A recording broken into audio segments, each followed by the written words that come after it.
시간 우리에게 주시는 하나님의 말씀은 신약성경 마태복음 26장 36절부터 46절까지의 말씀입니다. 신약 46쪽에 있는 말씀입니다. 마태복음 26장 36절에서 46절의 말씀입니다.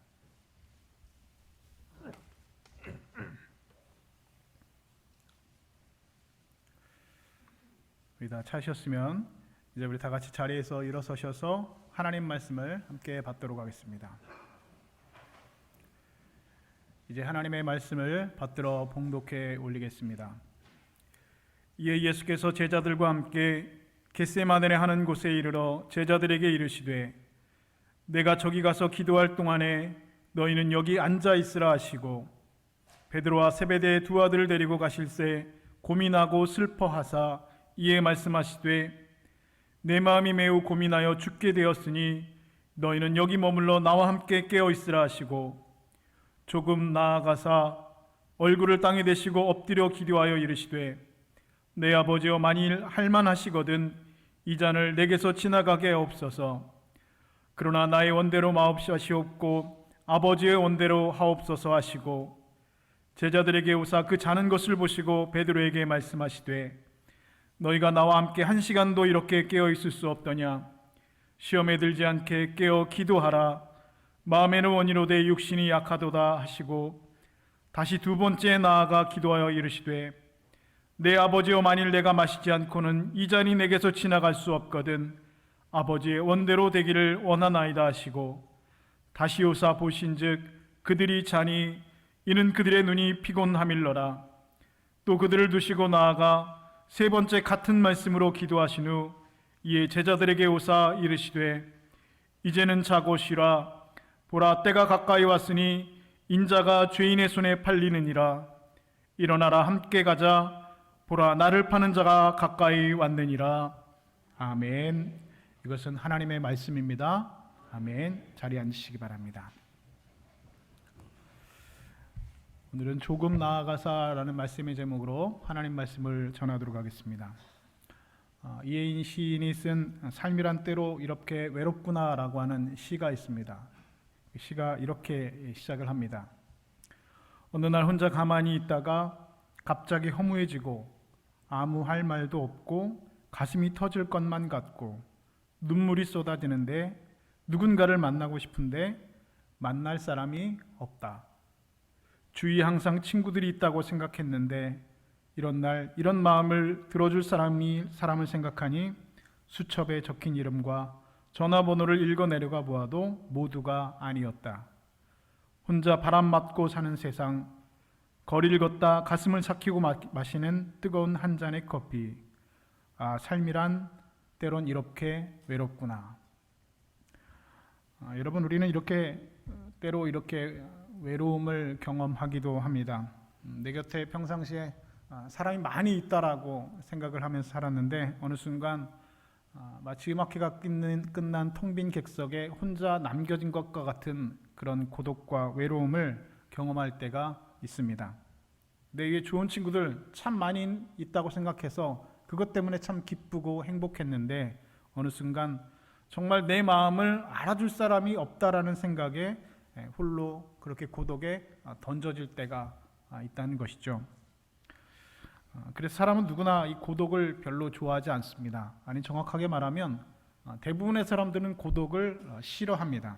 고독을 순간을 견디지 못해서 그래서 끊임없이 내 마음을 나눠줄 그리고 내 마음을 들어줄 사람을 끊임없이 찾아다닙니다. 고독으로 인해서 마음이 상처받는 것이 두려워 끊임없이 내 마음 둘 곳을 그렇게 우리들은 오늘도 찾아다니고 있는 게 아닌가라는 생각을 해보게 됩니다. 그렇게 오늘도 사람들은 내 마음 둘 곳을 찾아서 여기저기 분주히 사람들을 찾아다닙니다. 하지만 여러분, 오늘 우리의 삶에 있어서 반드시 필요한 것은 바로 고독이라고 하는 것입니다. 고독은 반드시 필요한 것이죠. 우리의 인생에 고독이 없으면 성숙한 사람이 될 수가 없습니다. 고독의 시간은 나 자신을 돌아보게 하는 시간이고 또 고독의 시간은 내가 무엇 때문에 살아야 되는지 그 이유를 발견하는 시간이 되기도 합니다. 또한 고독의 시간은 앞으로 내가 무엇을 해야 되는지 알게 해주는 시간입니다. 그래서 고독이야말로 우리의 인생을 어찌 보면 정말 가치 있는 삶으로 만들어주는 참으로 고마운 존재가 되기도 합니다. 오늘 본문에서 만나게 되는 예수님도 이 고독의 순간을 오늘 맞이하고 계십니다. 예수님께서 십자가를 지시기 전에 이 겟세마네 동산, 그 동산으로 기도하러 가셨습니다. 이제 조금 시간이 지나면 십자가가 지금 당신을 기다리고 있다는 것을 예수님께서는 알고 계셨습니다. 그리고 그 마지막 순간에 예수님께서 홀로 지독한 고독의 순간으로 던지셨습니다. 아니, 그 고독의 순간으로 예수님께서는 직접 들어가셨습니다. 그 고독한 순간에 예수님께서 가신 곳은 바로 겟세마네 동산, 바로 감람산이라고 하는 곳이죠. 이 감람산이라는 곳은 여러분 감람나무 열매를 짜서 기름을 내는 그런 의미가 있다라는 것입니다. 그래서 이곳에서 예수님께서는 피가 땀이 되도록, 땀이 피가 되도록 기도하신, 그 피가 땀이 피가 되도록 짜내신 그곳이 바로 이 겟세마네 동산이라는 곳이죠. 겟세마네 동산에 예수님께서는 십자가를 앞두고 많은 고민을 하셨습니다.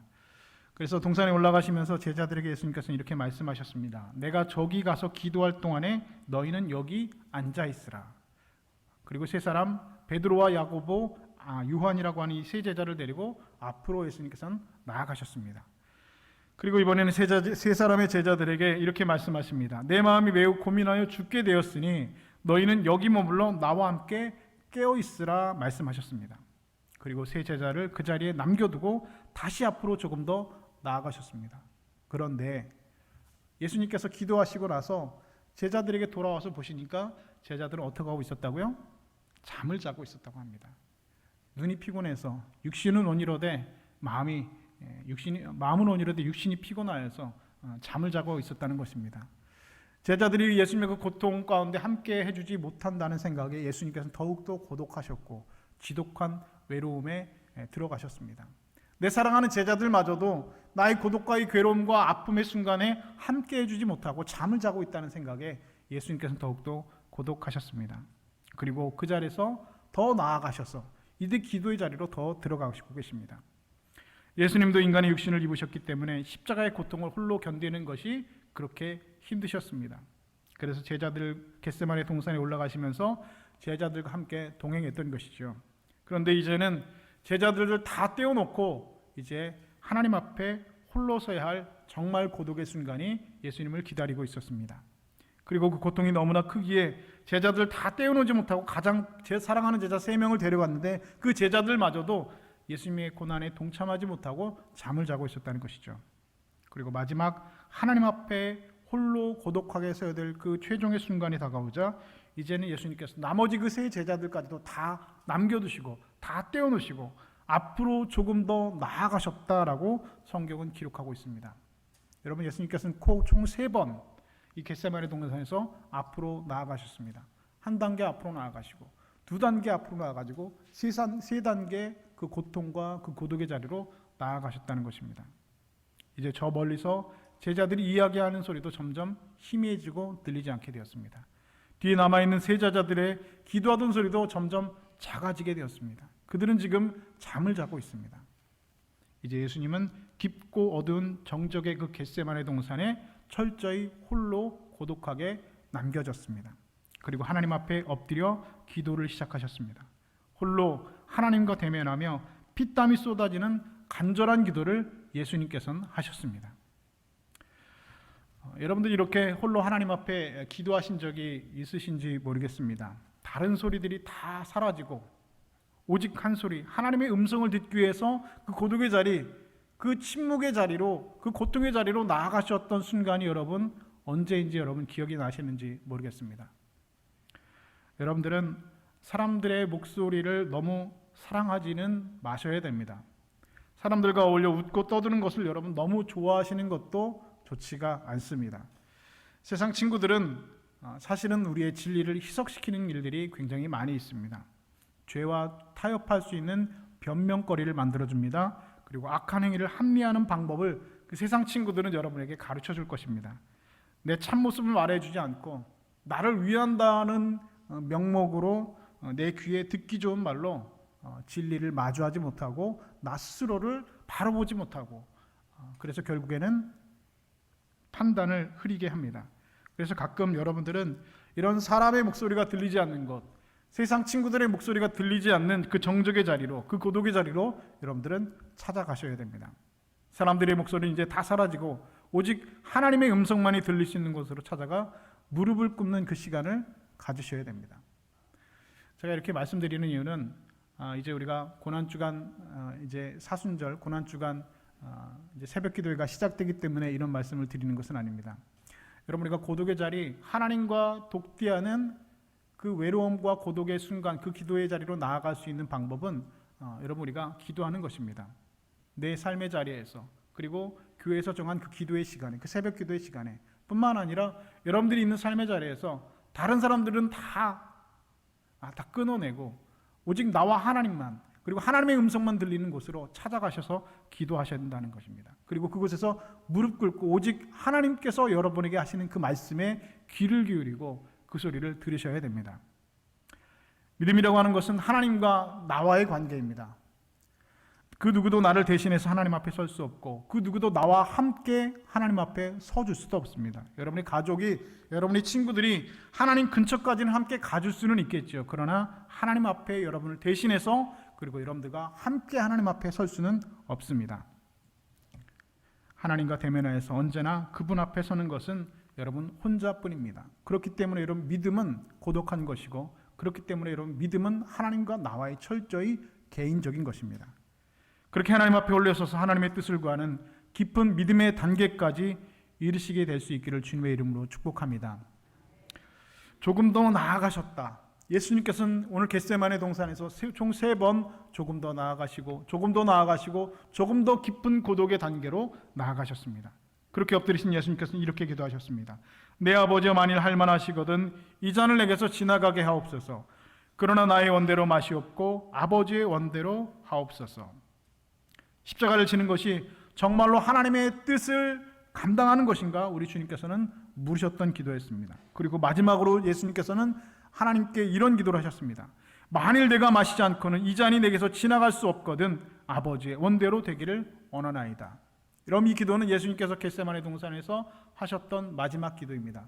첫 번째 나아가시고, 두 번째 조금 더 나아가시고, 세 번째 조금 더 나아가셔서 마지막으로 하신 기도는 여러분 어떤 기도였습니까? 아버지의 원대로 되기를 원하나이다 라고 하는 기도였습니다. 제가 예전에 사역하던 교회의 장로님 중에 원장로님이라고 계셨습니다. 근데 원장로님께서 아들을 낳았는데 이름을 무엇이라고 지었을까요? 네, 눈치가 빠르신 분은 맞추실 수 있을 텐데, 제가 설교 시간에 한번, 새벽 예배인가요? 수요기도 시간에 한번 얘기한 것 같은데 기억을 못 하시는 것 같아서, 제가 그 원장로님의 아들의 이름이 원대로입니다. 원대로. 그래서 이름이 대로야 항상 그랬습니다. 이 원대로라고 하는 아들이 하나밖에 없습니다. 그 아들을 낳아놓고 이 장로님께서 믿음으로 그 아들을 잘 키우셨습니다. 그래서 이 아들이 그래도 하나님의 은혜 가운데 잘 성장하여서 지금은 정말 좋은 그리스도인이 되어서 자신의 일을 감당한다는 얘기를 지금도 전해 듣고 있습니다. 아버지의 원대로 되기를 원하나이다. 여러분, 그 장로님의 신앙의 고백이 담겨져 있는 그 아들의 이름이라는 것이죠. 우리 주님께서는 마지막으로 기도하셨던 것이 바로 이 하나님의 원대로, 나의 원대로가 아니라 하나님의 원대로, 나의 뜻이 아니라 하나님의 뜻대로 되기를 원하나이다 라고 고백의 기도를 드리셨다는 것입니다. 여러분들은 기도하시는 중에 이렇게 기도하시는 적이 있으신지 모르겠습니다. 여러분, 기도하시는 중에 이것이 하나님의 뜻이구나 라는 것이 깨달아지는 순간이 아마도 있으셨을 겁니다. 기도하다 보니까 어느 순간 내 마음속에 하나님께서 응답을 주시는데, 어느 순간 하나님께서 내 마음의 양심을 통해서 나에게 마음속으로 주시는 말씀 중에 이것이 하나님의 뜻이구나 라는 것이 깨달아지는 순간이 여러분 다 있으셨을 겁니다. 그런데 여러분, 그 하나님의 뜻을 여러분 다 응답으로 받으셨고, 그 하나님의 뜻이 이것이구나라는 것을 깨달으셨는데, 여러분 그 결과가 여러분 어떻게 되었습니까? 하나님의 뜻대로 되었습니까? 아니면 여러분의 뜻, 바로 내 뜻대로 되었습니까? 하나님께서는 우리에게 하나님의 뜻을 계시해 주시고 말씀해 주시고 알려주십니다. 때로는 기도하는 시간을 통하여서, 찬송 부르는 시간을 통하여서, 그리고 말씀 듣는 시간을 통하여서, 뿐만 아니라 우리의 생활 가운데 여러 가지 다양한 방법으로 하나님의 뜻을 우리 가운데 말씀해 주시고 그리고 알려주시고 계시해 주십니다. 우리는 이렇게 하나님께서 하나님의 뜻을 우리에게 알려주십니다. 그런데 우리는 그 하나님의 뜻을 마음속에 묻어두고 살아갑니다. 처음에는 여러 가지 핑계를 대면서 하나님의 뜻대로 하는 것을 유보하며 살아갑니다. 조금만 더 시간이 지나면, 조금만 더 여유가 생기면, 조금만 더 안정이 되면 이런 이유를 들면서 하나님의 뜻을 묻어둡니다. 그러다가 대부분의 사람들은 시간이 지나면 이제는 흙을 퍼서 내 마음속에 묻어둔 하나님의 뜻을 덮어버립니다. 그리고 점점 세월이 지나면 이제는 돌을 들어서 그 위에 돌을 덮어버립니다. 나중에는 내 마음속에 묻어두었던 하나님의 뜻이 존재했다는 사실조차도 잊어버리면서 살아가고 있습니다. 그러나 하나님께서는 우리 마음의 비밀 장소에 꽁꽁 묻어둔 하나님의 뜻을 반드시 캐어내실 것입니다. 하나님의 뜻을 숨겨둔 우리의 마음 한구석을 하나님의 손가락이 건드리실 것입니다. 예수님은 십자가에 못 박아 우리를 구원하시겠다는 그 하나님의 뜻, 예수님의 처절한 기도에도 불구하고 그 하나님의 뜻은 절대로 거두어들이지 않았습니다. 만일 할만하시거든 이 잔이 내게서 지나가게 하옵소서라고 기도하셨지만 하나님의 응답은 무엇이었습니까? 철저한 침묵이셨습니다. 그리고 하나님의 뜻은 그 자리에서 거둬들이지 않고 그대로 강행되었습니다. 하나님은 하나님의 뜻대로 하셨습니다. 여러분에게 준 하나님의 뜻, 여러분의 인생에 부여하신 하나님의 계획은 그래서 여러분 반드시 이루어지게 될 것입니다. 이제는 여러분들이 하나님의 뜻을 묻어두지 말고 하나님 앞으로 우리 주님께서 그러하셨던 것처럼 겟세마네 동산에 하나님의 뜻대로 고독의 자리에서 하나님 앞으로 나아가시고 조금 더 나아가시고 조금 더 나아가셨던 것처럼 나의 원대로 마옵시고 아버지의 원대로 하옵소서, 이런 기도를 하나님 앞에 드리실 수 있는 여러분들 다 되실 수 있기를 주님의 이름으로 축복합니다. 예수님께서는 겟세마네 동산에서 기도하시는 모습을 누가복음에서 이렇게 기록하고 있죠. 예수께서 힘쓰고 있어 더욱 간절히 기도하시니 땀이 땅에 떨어지는 핏방울 같이 되니라 말씀하고 있습니다. 예수님은 완전한 하나님이시면서 동시에 완전한 인간이셨습니다. 그분은 죽은 자를 일으키시는 신인성을 가지신 동시에 그리고 철저한 인성을 가진 분이셔서 배고파 하셨고 목말라 하셨고 죽음을 두려워하시는 인성을 소유하신 분이십니다. 그렇기 때문에 그 인간적인 연약함을 제자들에게도 말씀하셨죠. 내가 고민하여 죽게 되오니 나를 위해서 기도해달라고 우리 주님께서는 말씀하셨습니다. 여러분, 예수님은 천지창조, 그 하나님의 천지창조에 창조하신 성자 하나님입니다. 그런데 그분께서 스스로 창조하신 인간에게 멸시를 당하고 죽음 속에 던져지는 치욕이 예수님을 기다리고 있었습니다. 고통의 십자가가 예수님을 기다리고 있었습니다. 33살의 청년, 사람의 아들 예수, 그분은 사랑하는 친구들과 제자들에게서 배신을 당하는 그 아픔과 고통과 십자가에 손과 발이 못이 박혀 숨을 거두게 되는 그런 육체적인 고통이 기다리고 있는 것을 이미 알고 계셨습니다. 이것은 여러분, 성자 하나님의 입장에서나 사람의 아들 예수의 입장에서나 하나님의 뜻은 참으로 고통스럽고 하나님의 뜻은 참으로 어렵고 힘든 것이었습니다. 왜냐하면 하나님의 뜻을 우리가 받아들인다는 것, 하나님의 뜻을 내 삶 가운데서 실현해 낸다고 하는 것은 여러분 이렇게 힘들고 어려운 것입니다. 하나님의 뜻은 그것을 받아들이는 사람에게는 언제나 고통과 희생이 요구되어지는 것입니다. 때로는 하나님의 뜻에 순종하기 위해서 사랑하는 모든 사람들 잃어버리는 대가를 치러야 할 때도 있습니다. 때로는 하나님의 뜻에 순종하기 위해서 내가 가지고 있는 것들을 헌신하고 내가 가지고 있는 것들을 포기하고 내가 가지고 있는 권리들을 포기해야 될 때는 그런 아픔의 순간들이 얼마든지 우리 가운데 있습니다. 또 때로는 지금까지 나를 지탱해 주던 모든 것들이 하나님의 뜻을 순종하기 위해서 한순간에 잃어버리는 아픔과 고통을 경험하게 될 수도 있습니다. 전라도 여수에 가면 나병 환자를 치료하는 애양원이라고 하는 곳이 있습니다. 가보신 분이 계실 줄로 압니다. 저도 한 10여 년 전에 이것을 방문한 적이 있는데요. 그 애양원에 가면 이 토플하우스라고 하는 건물이 있는데요. 이 건물은 1959년부터 1981년도까지 22년 동안 애양병원 원장으로 헌신한 이 미국인 선교사 스탠리 토플 박사를 기념하는 건물이 있습니다. 토플 선교사는 에모리 대학에서 의과대학을 졸업한 수재였습니다. 그런데 의과대학을 다니는 도중에 하루는 학교 신문에 광고가 하나 올라왔는데 바로 한국에 나병 환자를 치료하는 애양원이라는 병원이 있는데 그 그곳에 의사를 구한다라고 하는 그 광고가 학교 신문에 기록되어졌다는 것이죠.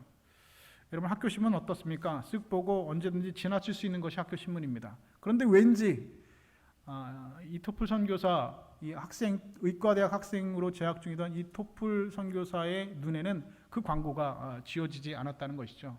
밤에 자려고 밤에 누우면 그 광고가 생각이 나고, 기도할 때마다 이 병원 광고가, 이 한국이라고 하는 저 유역 말레에 있는 한국이라고 하는 그 나병 환자가 있는 그 병원에 의사를 구한다는 그 내용이 머릿속에서 떠나지 않게 되었습니다. 자신의 진로를 놓고 기도하고 생각할 때마다 이 병원이 계속 떠올랐다는 것입니다. 결국 토플 선교사는 한국에 가서 나병 환자를 치료하는 일이 하나님의 뜻이라는 확신을 갖게 되었다고 합니다. 여러분, 그런데 여기서는 이 병원은 일반 병원이 아니라 나병 환자를 치료하는 병원입니다. 그럼 나병이 어떤 병인지 여러분 다 알고 계시죠? 한센병이라고 하는 병입니다. 이 더럽고 고통당하는 사람들, 그리고 격리되어서 사회와 완전히 격리되어 있는 사람들을 치료해야 되는 병입니다. 잘못하면 그 병이 전염될 수도 있는 병입니다. 매우 위험한 병이고, 그리고 더럽고 힘들고 냄새나는 그런 참으로 고통스러운, 참으로 견디기 힘든 곳에 병원에 의사로 가는 것이었습니다. 이 소식을 듣고 부모님과 가족들이 강력하게 이 토플 선교사가 한국으로 가는 것을 반대하고 일어섰습니다. 부모님들의 입장에서는 그 아들이 인류대학 의과대학을 졸업하고 안정적인 생활을 하는 모습을 보고 싶어 하셨습니다. 더욱이 그의 약혼녀가 그 당시에 있었는데, 이 약혼녀는 만일 당신이 한국으로 가면 당신과 헤어질 수밖에 없다고 통보를 하였습니다. 토플 선교사는 하나님 앞에 꿇어 엎드려서 간절하게 하나님의 뜻을 구하면서 기도했습니다. 고독의 순간으로 나아갔다는 것이죠. 내가 기도할 때 하나님이 나에게 보여주신 하나님의 뜻은 내가 알지도 못했던, 한 번도 가보지도 못했던, 그리고 한국의 아주 시골 그 여수라고 하는 곳에 애양원 병원에 의사로 가는 것이 하나님의 뜻이라는 내 마음 가운데 그런 하나님의 부르심이 있는데, 그 하나님의 뜻이 있는데 내가 하나님의 뜻대로 살아야겠습니까? 아니면 부모님의 뜻을 저버리고 내가 이곳에 가야겠습니까? 약혼자를 버리고 내가 이곳에 가야 되겠습니까? 하나님 앞에 엎드려 기도했다는 것이죠. 간절하게 하나님의 뜻을 구했습니다. 그리고 기도하는 중에 그는 한국에 가서 그 애양원 병원에서 봉사를 하는 것이 자기에게 맡겨진 사명이라는 사실을 분명하게 깨닫게 되었다고 합니다. 결국 그는 약혼녀와 파혼을 하고 1959년 27살의 젊은 나이로 가족들의 반대를 뒤로한 채 한국으로 떠났습니다. 그리고 애양원 병원에서 22년 동안 나병 환자들의 피고름을 치료하면서 그 병원의 원장으로 봉사하였습니다. 하나님의 뜻에 순종하는 것은 여러분 언제나 이렇게 고통스러운 것입니다. 하나님의 뜻에 순종하기 위해서는 여러분 언제나 이렇게 많은 것을 포기해야 될 때가 있습니다. 그러나 하나님께서는 반드시 그의 인생 가운데 하나님께서는 갚아주시는 은혜를 베풀어 주십니다. 지금 애완병원의 마당에 가면 스탠리 토플 박사의 그 헌신과 그의 정신을 기리기 위하여서 큰 동상이 세워져 있습니다. 제가 10여 년 전 그곳에 방문했을 때 그 동상 앞에 서게 되었습니다. 그리고 그분의 이야기를 듣고 난 다음에 저는 그 자리에서 그 동상 앞에서 이런 생각을 했습니다. 이렇게 주를 위해서 멋지게 헌신하고 살다간 사람들이 있는데, 내가 만약에 나중에 천국에 가게 되면 이분을 내가 만나게 될 텐데 내가 그들을 만나면 얼마나 내가 부끄러울까라는 생각을 하게 되었습니다. 지금도 여러분 가끔 그런 생각을 합니다. 내가 목사이지만 내가 나중에 천국에 가서 많은 믿음의 사람들을 만나게 되면 얼마나 내가 목사라는 사실이 부끄러울까라는 생각을 가끔 해보게 됩니다. 여러분, 세상에 공평과 평등이라는 말이 있죠. 공평과 평등. 여러분, 그런다 여러분, 공평이라는 말과 평등이라는 말은 전혀 다른 의미입니다. 여러분이 알고 계신 것처럼 하나님은 공평하신 분입니다. 그러나 하나님의 나라는 공평하지 않습니다. 하나님의 나라는 평등하지 않습니다. 하나님의 나라는 평등한 것이 아니라 공평과 평등이 다른 것처럼 하나님의 나라는 절대로 평등하지 않다는 것. 누구나 다 여러분 구원받을 수 있지만 그 하나님의 나라가 누구나 다 똑같지는 않다는 것이죠. 천국 분명히 부끄러운 구원이 있고, 그리고 영광의 면류관이 분명히 있다고 우리에게 말씀하고 있습니다. 프랑스가 나온 위대한 수도자 샤를 드 푸코라고 하는 사람이 이런 말을 했습니다. 하나님을 믿는 사람에게 있어서 가장 어려운 것은 무엇인가? 여러분, 하나님 믿는 사람에게 있어서 가장 어려운 것이 무엇이라고 여러분 생각하십니까? 샤를 푸코는 여러분 이렇게 말을 했습니다. 하나님을 믿는 사람에게 있어서 가장 어려운 것은 하나님을 믿는 것이다. 여러분, 참 모순 같은 얘기죠. 하나님을 믿는 사람에게 있어서 가장 어려운 것이 하나님을 믿는 것이랍니다. 돌아가신 영락교회 여러분 유명한 목사님 계시죠? 한경진 목사님께서 돌아가실 때쯤 돼서 후배 목사님들이 목사님에게 찾아왔다고 합니다. 한경진 목사님께서 후배 목사님들에게 이렇게 말씀하셨다고 하죠. 목사님들, 예수 잘 믿으십시오. 이렇게 말씀하셨다고 합니다. 예수 믿고 목사가 되어서 설교를 하는 목사들에게 예수 잘 믿으라고 하는 말, 참 마음속에 깊은 울림으로 저에게도 다가왔습니다. 하나님을 믿는 사람들에게 하나님을 믿는 것이 가장 힘들다는 말, 여러분 무슨 말처럼 들리십니까? 난 하나님을 믿는다고 생각하고 있지만 사실 내가 진실로 내 마음의 중심 가운데는 사실은 하나님을 믿지 못하고 있다는 것입니다. 저는 그런 생각을 해보았습니다. 우리 통영중림교회 주일 예배에 나오는 분들 100여 분 정도 계시는데 이분들이 다 천국 갈 수 있을까? 라는 질문에 저는 그렇지 않다라고 대답할 수밖에 없을 것 같습니다. 저는 여러분들이 다 여기 계신, 여기 앉아서 예배 드리고 있는 여러분들이 다 천국 갈 수 있는 분들이라고 저는 생각하지 않습니다. 여러분, 이것은 교회 여러분 목사들이 대부분 다 그렇게 생각하실 겁니다. 교회를 나오는 것, 주일 예배를 드린다고 나는 믿음이 있다고 생각하지만 사실은 믿음이 없다는 것이죠. 여러분, 믿음은 우리 입술의 고백이지만 여러분, 믿음이라고 하는 것은, 우리의 신앙생활을 하는 것은 우리의 입술로 하는 것이 아니라는 것입니다. 우리의 삶으로 우리의 믿음을 증명해내는 것입니다. 주일날 예배 드린다는 것만으로 여러분 우리가 구원을 받을 수가 있을까요? 저는 그렇게 생각하지는 않습니다. 그래서 여러분 목사가 필요한 것이죠. 21세기 선교는 교회 내 불신자들을 선교하고 전도하는 것이 21세기 선교라고 하더라고요. 교회 여러분 목사는 그래서 여기 앉아 계신 모든 분들이 다 예수를 잘 믿고 온전하게 예수를 정말로 믿어서, 하나님을 정말로 믿어서 한 분도 빠짐없이 천국 가기 위하여서 저와 같은 목사들이 존재한다고 저는 생각합니다. 물론 목사가 그것 말고도 해야 될 일이 많이 있지만 가장 중요한 것 중에 중요한 것은 바로 여러분의 구원의 문제이고 여러분이 천국 가는 문제입니다. 우리 신앙생활이 여러분 천국에서부터, 구원에서부터 시작하는 것이 아니라, 구원이 여러분 우리의 꼴이 아니라, 목적이 아니라 우리 시작점이 되는 것은 맞는 것이지만 그 중에서도 여러분 우리가 다 천국 갈 수 있는 보장은 우리는 받은 것이 아니라는 것입니다. 하나님의 나라는 또 우리에게 평등하지도 않다라는 것입니다. 천국에서 그들을 만나면 얼마나 부끄러울까. 먼 훗날의 이야기 같아서 실감이 안 나시는 분이 계실지도 모르겠습니다. 그러나 여러분 사실 멀지 않습니다. 누구나 예외 없이 죽어서 우리는 다 하나님 앞에 서게 되기로 예정되어 있는 사람입니다. 가는 것이 다 순서가 있는 것이 아니라 어느 순간 우리가 어떻게 하나님 앞에 설지는 아무도 알지 못한다는 것입니다. 여러분, 하나님의 뜻에 순종하기 위해서 잃어버린 것들을 하나님께서는 몇십 배, 몇백 배, 몇천 배로 채워서 대갚아 주시는 그런 하나님이신 줄 믿으시는 여러분 되실 수 있기를 주님의 이름으로 축복합니다. 아울러서 여기 계신 모든 분들, 하나님을 믿는 분들이지만 하나님을 더 잘 믿으실 수 있는 여러분 되실 수 있기를 주님의 이름으로 축복합니다. 우리 주님 십자가 지는 것 하나님 뜻인 거 알고 계셨지만 간절하게 땀이 핏방울이 되도록 간절하게 기도하셨습니다. 그렇게 하나님의 뜻 순종하는 것 커다란 고통이었습니다. 그러나 하나님의 뜻에 순종한 예수님은 온 세상의 구주가 되어서 세상에 많은 죽어가는 사람들을 살려내는, 하나님께로 돌아오는 위대한 사역을 감당해 내셨습니다. 오늘 하나님의 뜻에 여러분이 순종하는 것이 아무리 어렵고 힘들고 고통스럽고 여러분에게 어려운 일이라고 할지라도 그 하나님의 뜻에 순종하기만 하면 하나님께서 이 모든 것을 여러분에게 책임져 주실 줄로 믿습니다. 몇십 배, 몇백 배로 갚아주시는 그 하나님이라는 사실을 믿으시는 여러분 되실 수 있기를 주님의 이름으로 축복합니다.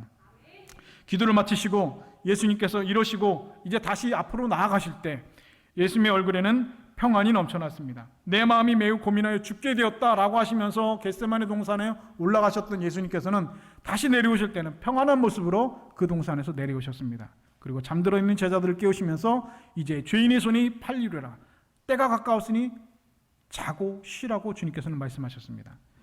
겟세마네 올라가실 때는 그토록 고민하시고 힘들어하신던 예수님께서 이 내려오실 때는 어떻게 평안을 누리셨을까? 그 이유가 무엇일까?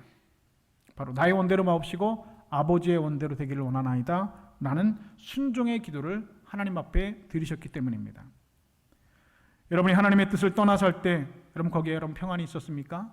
그렇지 않습니다. 하나님의 뜻이 무엇인지 다 알면서도 그것을 거부하며 사는 사람은 그 마음에는 언제나 전쟁일 수밖에 없습니다. 절대로 평안을 누릴 수가 없습니다. 나는 평안하다라고 스스로 생각하지만 여러분 그것은 거짓 평안, 자기가 만들어 놓은 평안 속에 우리는 착각하며 사는 것이지 그 안에 진정한 평안은 있을 수가 없는 것입니다. 민수기에 이런 이야기가 있습니다. 모압 왕 발락이라고 하는 사람이 이스라엘 백성이 참 두렵고 무서웠습니다. 그래서 선지자 발락이라고 하는 선지자를 불러서 그에게 이런 부탁을 했습니다. 만약 당신이 하나님의 이름으로 이스라엘을 저주해 주면 내가 이 돈을, 큰 돈을 당신에게 주겠습니다라고 그 하나님의 선지자 발락에게 부탁을 하였습니다. 이 말을 들은 발람은 귀가 솔깃해져서 발람이 정말로 하나님의 선지자라면 나에게 어떻게 그런 일을 시킬 수가 있느냐, 하나님의 선지자에게 하나님의 백성을 저주하라니 그게 말이 되는 소리냐라고 이야기해야 되는데 발람은 그렇게 말하지 않았습니다. 발람은 그 발락에게 이렇게 말했습니다. 이 밤에 여기서 유숙하라. 여호와께서 내게 이르시는 대로 너희에게 대답하리라. 참 묘한 여운을 남기는 이야기죠. 그런데 그날 밤에 하나님께서는 발람에게 이렇게 말씀하십니다. 그들에게 함께 가지도 말고 그 백성을 저주도 하지 말라. 그들은 여호와께 복을 받은 백성이다라고 하나님께서 이 발람 선지자에게 응답을 주셨다는 것이죠. 그래서 하는 수 없이 그 응답을 들은 발람은 모압 왕 발락에게 하나님께서 안 된다고 하셨다라고 대답을 해주었습니다. 그러자 발락은 이번엔 더 큰 신하들과 더 많은 재물을 보내어서 발락에게 다시 한번 청탁을 하였습니다. 내가 이 금은 모아할 뿐만 아니라 높은 벼슬까지 당신에게 줄 테니까 다시 한번 이 이스라엘을 저주해달라고 부탁했습니다. 발람의 대답은 이것이었습니다. 발락이 그 집에 가득한 은금을 내게 줄지라도 내가 능히 여호와 내 하나님의 말씀을 어겨 덜하거나 더하지 못하겠노라. 여기까지는 참 좋은 말이죠. 근데 그 다음은 발락이 이렇게 말합니다. 그런즉 이제 너희도 이 밤에 여기서 유숙하라. 여호와께서 내게 무슨 말씀을 더하실는지 알아보리라. 발람은 머리로는 하나님의 뜻 따라야 되는 거 다 알고 있습니다. 절대로 이스라엘에게 저주를 선포할 수 없는 것 머리로는 다 알고 있습니다. 그러나 마음으로는 이번 딱 한 번만 눈 감고 이스라엘 저주하면 내가 높은 벼슬에 올라가고 많은 은금과 재물을 누릴 수 있겠다라는 생각에 마음이 흔들리기 시작했다는 것이죠. 오늘 여러분들이 하나님의 뜻이 무엇인지 다 알면서도 그것이 현실적으로 어렵다라고 하는 생각 때문에, 여러분들의 욕심 때문에, 다른 사람들도 그저 그렇게 살아가고 있다는 이유 때문에 하나님의 뜻을 그렇게 애써 외면하고 묻어두고 그 위에 돌을 덮고 잊고 사셨다고 한다면 지금 이 자리에 서서 여러분의 인생을 한번 되돌아보실 수 있기 바랍니다. 거기에 여러분 평안이 있으셨습니까? 그렇지 않을 겁니다. 하나님의 뜻을 외면하고 사는 사람은 아무리 모든 것이 갖춰졌어도 절대로 평안을 누릴 수가 없습니다. 베드로와 안드레는 갈릴리 바다에서 그물을 던져서 고기를 잡던 사람이었습니다. 예수님께서 다가오셔서 그들에게 나를 따라오너라, 내가 너희를 사람을 낚는 어부가 되게 하리라 예수님께서 말씀하셨습니다. 그때 베드로와 안드레의 반응은 무엇이었습니까? 바로 그들이 곧 그물을 버려두고 예수를 따르니라라고 말씀하고 있습니다. 그들은 주님께 이렇게 말씀하지 않았습니다. 저희들이 주님을 따르겠지만 이 던진 그물만 거둬들이고 나서 예수님 따르겠습니다라고 말하지 않았습니다. 그들은 곧 배와 그물을 버려두고 예수를 따라갔다라 성경은 기록하고 있습니다. 야고보와 요한도 마찬가지죠. 그들은 아버지 세베대와 함께 바다에서 그물을 깃고 있었을 때 예수님께서 부름을 받았습니다. 그런데 야고보와 요한이 한 일을 성경이 이렇게 기록하고 있습니다. 그들이 곧 배와 아버지를 버려두고 예수를 따르니라. 그때는 이렇게 말하지 않았습니다. 저희들이 이 급던 기물을 마저 급고 그리고 아버지를 집에 모시다 드리고 그리고 나서 주님 따르겠습니다라고 예수님께 말하지 않았습니다. 그들은 그냥 그 자리에서 툭툭 털고 일어나서 그 자리에서 주님을 따라 나섰습니다. 배와 아버지를 버려두고 그물을 버려두고 예수를 따라갔다라고 말씀하고 있습니다. 오늘 여러분의 자리에서 여러분을 주님을 온전히 주님의 뜻에 순종하지 못하도록, 하나님의 뜻으로 나아가지 못하도록, 예수 그리스도를 따르지 못하도록 여러분을 잡고 있는 배도 있을 것이고, 여러분 잡고 있는 그물도 있을 것이고, 여러분 잡고 있는 육신의 아버지도 있을 것이고, 그리고 발람이 욕심내고 있던 높은 벼슬도 있을 것이고, 그리고 그가 가지고 있던 그가 그토록 갖고 싶었던 금은보화도 있을 것입니다. 그러나 우리 주님께서는 여러분이 있는 그 삶의 자리에서 그 모든 것들을 버려두고 하나님의 뜻을 따르며 예수 그리스도를 따라가기를 원한다는 사실을 여러분 다시 한번 기억하실 수 있는 여러분 되실 수 있기를 바랍니다. 언제나 주님께서 우리에게 초청하십니다. 나를 따라오너라. 너희가 돌아오려면 내게로 돌아오라. 내가 너를 사람을 낚는 어부가 되리라. 어부가 되게 하리라. 이제까지는 네가 바다에서 물고기를 낚는 어부였다고 한다면 이제는 그 육신의 일보다 더 중요한 것, 그 영혼을 구원하는 사람을 낚는 어부가 되게 할 것이다. 나에게 너는 이런 계획을 가지고 있다. 나는 너에게 이런 뜻을 가지고 있다. 내 뜻에 너가 순종하지 않겠냐라고 우리 주님께서 물어보신다는 것입니다. 그래서 우리는 항상 우리 주님께서 겟세마네 동산에 오른 것처럼 우리 고독의 자리에 나가서 나를 향한 하나님의 뜻이 무엇인지를 깨닫는 작업이 필요합니다. 그 순간이 우리에게 반드시 필요한 것입니다. 그것보다 더 중요한 것은 그 자리에서 하나님의 뜻에 순종하면서 나아가는 것입니다. 하나님의 뜻이 무엇인지 뻔히 알면서도 그것을 묻어두고 덮어두고 그것조차도 잊어버리는 것이 아니라 하나님의 뜻에 귀를 기울이고 그 뜻대로 순종하시는 지금껏 맛보지 못한 놀라운 평화를 누리는 그 자리로 나아가신 여러분 되실 수 있기를 주님의 이름으로 축복합니다. 사랑하는 여러분, 하나님 앞에 혼자 서는 것 힘든 일입니다. 어려운 일이고 고통스러운 일입니다. 그러나 여러분 사순절 기간만큼 1년의 일주일 기간만큼 여러분 사순절 특별 새벽기도에 여러분 참석하셔서 여러분 고독의 자리로 나아가시는 여러분 되실 수 있기를 주님의 이름으로 축복합니다. 그 고독의 자리로 나아가서 그 아무것도 없는 하나님과의 나만의 1대1의 그 자리에서 눈에 보이는 모든 것들 다 치워놓고 사람들이 목소리를 다 뒤로하고 오늘 겟세마네 동산의 예수님처럼 여러분의 삶의 자리에서 여러분의 삶의 그 순간에서 조금 더 나아가서 나 홀로 하나님의 만나는 시간을 가지시는 여러분 되실 수 있기를 주님의 이름으로 축복합니다. 그리고 그분의 뜻을 깨닫고 순종하셔야 됩니다. 주님께서 누리셨던 평안을 오늘 그렇다면 여러분들도 누리게 될 줄로 믿습니다. 간절히 바라기는 그렇게 오늘 우리의 삶의 자리에서 조금 더 나아가서 조금 더 하나님께로 나아가 그 고독의 자리, 그 외로움의 자리, 그 적막의 자리에서 지금도 오늘 여러분에게 말씀하시는 그 하나님의 뜻, 그 하나님의 뜻을 들으시고 깨달으시고 순종하시는 여러분 다 되셔서 세상에 줄 수 없는 하늘의 평안을 누리시는 믿음의 백성들 다 되실 수 있기를 우리 주님의 이름으로 간절히 축원드립니다. 기도하겠습니다. 하나님, 세상의 색이 화려해지는 봄의 생동감 속에서 따뜻한 봄볕에서 또한 파란 하늘 아래서 겟세마네 동산에서 고독하셨던 주님을 기억해 봅니다. 할만하시거든 이 잔을 내게서 지나가게 하옵소서 기도하셨던 주님을 또다시 기억합니다. 그리고 그 자리에서 조금 더 나아가서 나의 원대로 마시옵고 아버지의 원대로 되기를 원하나이다 기도하셨던 주님을 기억합니다. 그런 주님을 기억하니 그동안 하나님의 뜻이 무엇인지 알면서 묻어두고 덮어두고 잊고 살았던 부끄러운 나의 모습이 더욱 선명해집니다. 주님, 하나님은 하나님의 계획을 또한 하나님의 뜻을 그대로 이루심을 우리가 믿습니다. 오늘 우리도 주님처럼 고통의 자리, 희생의 자리, 그 고독의 자리로 조금 더 나아가서 아버지의 원대로 되기를 원하나이다 고백하며 기도하는 순종의 마침표를 찍게 하여 주시옵소서. 그렇게 이 자리에서 조금 더 나아가 우리 주님 그러하셨듯이 하나님의 사역에 동참하며 나를 향한 하나님의 뜻을 이 땅 가운데 이루며 사는 평화의 백성들 되게 하여 주시옵소서. 감사드리며 그리스도 예수님의 이름으로 기도드리옵나이다. 아멘.